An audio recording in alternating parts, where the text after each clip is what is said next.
Hello students, welcome to my channel. Today in this video we will discuss about reflection of light. ठीक है, तो देखते हैं reflection of light क्या होता है. The phenomena of bouncing back of light in the same medium on striking the surface of any object.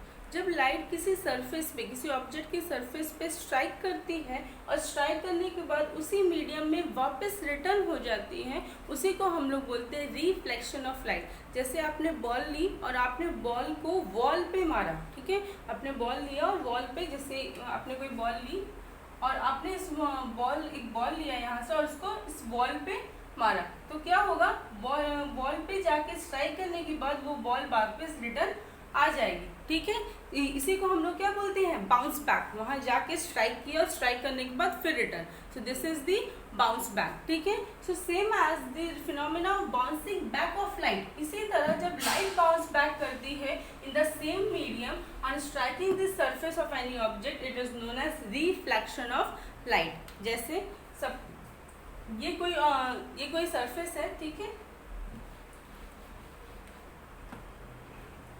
ठीक है, अब इसमें सपोज करिए ये जो लाइट है वो स्ट्राइक कर रही है. ठीक है, ये लाइट इसने स्ट्राइक की और स्ट्राइक करने के बाद वो उसी मीडियम में, जिस मीडियम में, सपोज करिए मीडियम मतलब एयर, वाटर, वैक्यूम. ठीक है, वैक्यूम तो मीडियम नहीं होता, एयर, वाटर, ग्लास. ठीक है, तो ये सपोज करिए ये एयर है.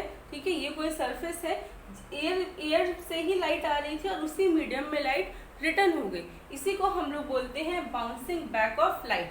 जब लाइट किसी सरफेस पे पड़ती है और वहाँ पे स्ट्राइक करने के बाद वापस रिटर्न हो जाती है, this is known as bouncing back of light. ठीक है, तो समझ में आया कि ये क्या है. दिस इज, अब हम ये जो लाइट है, ठीक है, ये लाइट फॉल हो रही है और ये वापस रिटर्न हो जा रही है. ठीक है, जो हम एक टर्म होता है रे. रे का मतलब क्या होता है, रे का मतलब होता है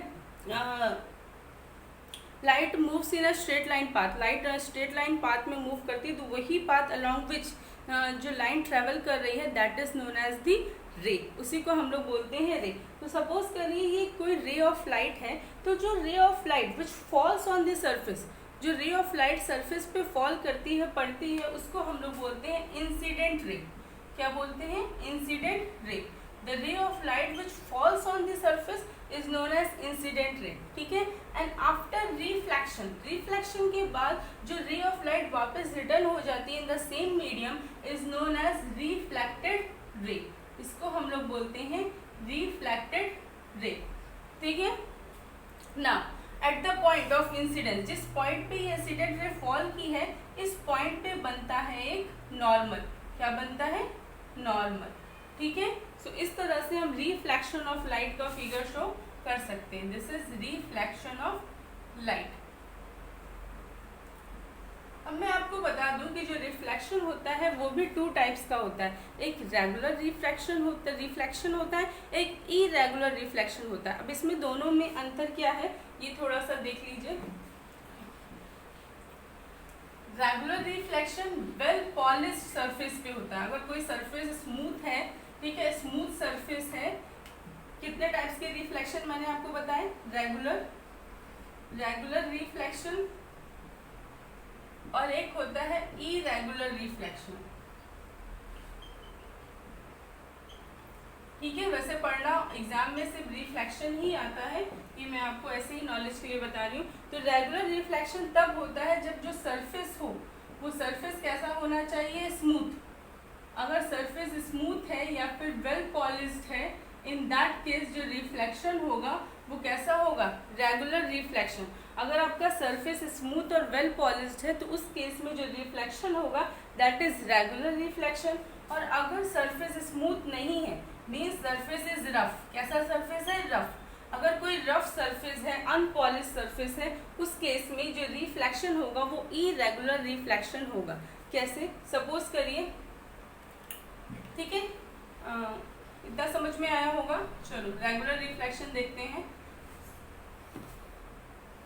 ये सरफेस स्मूथ है, देखिए ये कोई सरफेस है, this is smooth and well polish surface. तो रेगुलर रिफ्लेक्शन में क्या होता है कि जब पैरेलल रेज फॉल करेंगी, जब इसमें पैरेलल रेज फॉल करेंगी, तो आफ्टर रिफ्लेक्शन वो रेज एक दूसरे के पैरेलल ही हो जाएंगी. रिफ्लेक्शन के केस में क्या होता है कि जो पैरेलल रेज जब फॉल करती हैं तो आफ्टर रिफ्लेक्शन भी वो जो रेज होती हैं वो एक दूसरे के क्या होंगी, पैरेलल, और जिस भी पॉइंट पे वो पड़ेगा उस पॉइंट पे वहां पे नॉर्मल होगा। ठीक है, यहाँ पे ये नॉर्मल बनेगा।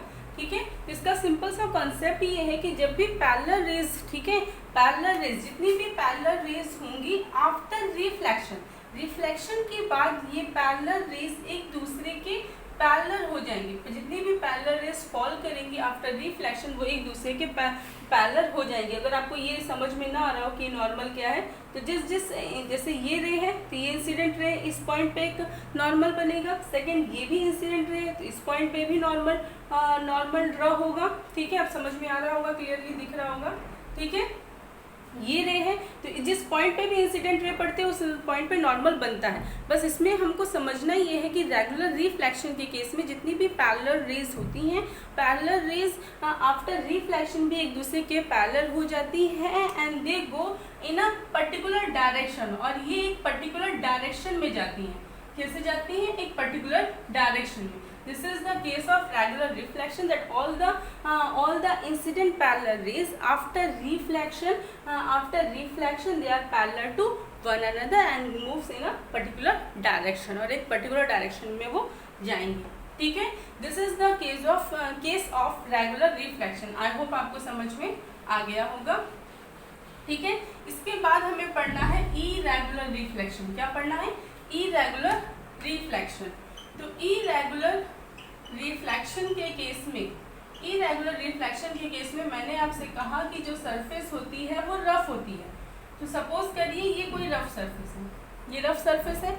अब इस रफ सरफेस पे जितनी भी पैरेलल रेज पड़ेंगी, जब रफ सरफेस पे पैरेलल रेज पड़ेंगी तो ये रेज एक दूसरे के पैरेलल नहीं होंगी। ठीक है, जब रफ सरफेस पे पैरेलल रेज पड़ेंगी तो they are not parallel to one another, वो एक दूसरे के पैरेलल नहीं होंगी। ठीक है, एक दूसरे के पैरेलल नहीं होंगी। भले इसमें आपको पैरेलल दिख रहा है, एक बार और ठीक से बना देती हूँ। ठीक है, ये कोई रफ सरफेस है। अब इसमें इंसिडेंट रे फॉल की तो आफ्टर रिफ्लेक्शन, ठीक है, आफ्टर रिफ्लेक्शन वो रिफ्लेक्टेड रे होगी। तो अगर जितनी भी रेज हमने पैरेलल ली तो सारी की सारी रेज एक रिफ्लेक्शन के बाद एक दूसरे के पैरेलल नहीं होंगी। ठीक है, रेज जो होंगी वो एक दूसरे के पैरेलल नहीं होंगी। एंड द सेकेंड केस ये कि वो सारी के सारी एक ही डायरेक्शन में मूव भी नहीं करेंगी, सारी की सारी एक डायरेक्शन में जाएगी। इसकी डायरेक्शन अलग है, उसकी डायरेक्शन अलग है, तो मतलब वो जो डायरेक्शन होगी सारी रेस की वो भी सेम नहीं होगी। मतलब they are not moving in a particular direction, वो किसी पर्टिकुलर डायरेक्शन में ना जाके डिफरेंट डायरेक्शंस में जाएंगी। ठीक है, सो इसमें बहुत ज़्यादा दिमाग नहीं लगाना है, बस इतना हमको समझना है कि जितनी भी पैरेलल रेज होती हैं इन irregular reflection after reflection they are not parallel to each other, वो पैरेलल नहीं रहती। एंड सेकेंड केस पैरेलल नहीं रहती। दूसरा केस ये कि वो एक डिफरेंट डायरेक्शंस में जो रेस होती है वो डिफरेंट डायरेक्शंस में जाती हैं। ज़्यादा इसमें मत दिमाग लगाना, irregular रिफ्लेक्शन नहीं आता। डायरेक्टली एग्जाम में आपसे पूछा जाता है what is reflection of light and what are laws of reflection. ठीक है, तो रिफ्लेक्शन ऑफ लाइट आपने समझ लिया होगा, the bouncing back of light when it strikes on the surface. जब किसी सरफेस पे लाइट पड़ती है और फिर इसको बाउंस बैक करना इन द सेम मीडियम, इसको हम लोग बोलते हैं रिफ्लेक्शन। इंसिडेंट रे आपको समझ में आया होगा, the light ray which falls on the surface is known as incident ray and after reflection the light which goes back in the same medium is known as reflected रे।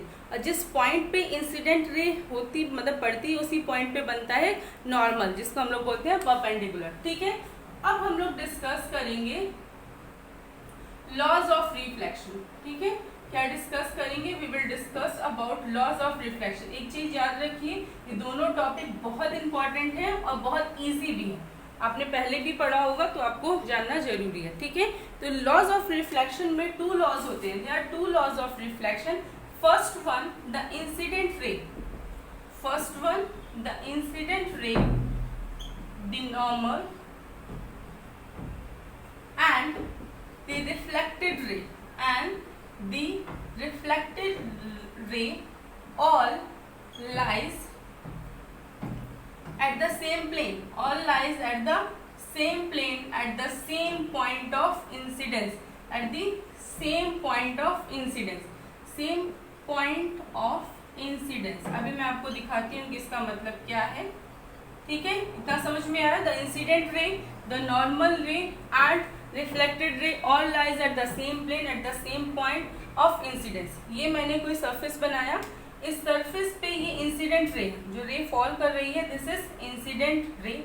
इस incident ray के बाद after क्या होगा, reflected ray, after reflection reflected ray होगी और इसी point पे बनेगा एक आपका नॉर्मल। तो आप देख ही रहे होंगे कि incident ray, reflected ray and normal all lies at the same plane, सारे के सारे एक ही प्लेन पे हैं and at the same point of incident. जिस पॉइंट पे हमारी इंसिडेंट रे फॉल की है उसी पॉइंट पे आपका रिफ्लेक्टेड रे भी होगी, उसी पॉइंट पे आपका नॉर्मल भी होगा। ऐसा कभी नहीं होगा कि ये रे इंसिडेंट इधर से हुई तो रिफ्लेक्ट उधर से होगी, नहीं, ऐसा नहीं, उसी पॉइंट पे रिफ्लेक्शन होगा, ठीक है। So this is the law of reflection that incident ray, reflected ray and normal all lies at the same plane, सारे के सारे एक ही प्लेन पे लाई करते हैं, ठीक है, समझ में आया। Then the second point is, second point समझाने से पहले मैं आपको बता दूं, दिस इज इंसिडेंट रे, ये इंसिडेंट रे है आपको मैंने इसके पहले भी बताया था कि ये इंसिडेंट रे है। This one is the reflected रे, ठीक है। So the angle between incident ray and the normal, the angle between the incident ray and normal is known as angle of incidence। इसको हम लोग बोलेंगे angle of incidence, इसको नहीं बोलेंगे ये point, this point is angle of incidence, और इसको represent करते हैं I से, इससे represent करते हैं I से, ठीक है। and this angle, the angle between the reflected ray and normal is known as angle of reflection। क्या बोलेंगे, angle of reflection, और इसको रिप्रेजेंट करेंगे हम लोग R से, ठीक है। तो एंगल ऑफ इंसिडेंस I से रिप्रेजेंट किया जाता है, इसको ऐसे मत बनाना, स्पेस रहेगा आपके पास तो यहीं पे लिख देना, या फिर I और R शो कर दो, बाद में बता दो I is angle of incidence and R is angle of reflection, ठीक है। So the angle between the incident ray and normal is known as angle of incidence and the angle between the reflected ray and normal is known as angle of reflection, ठीक है, समझ में आया।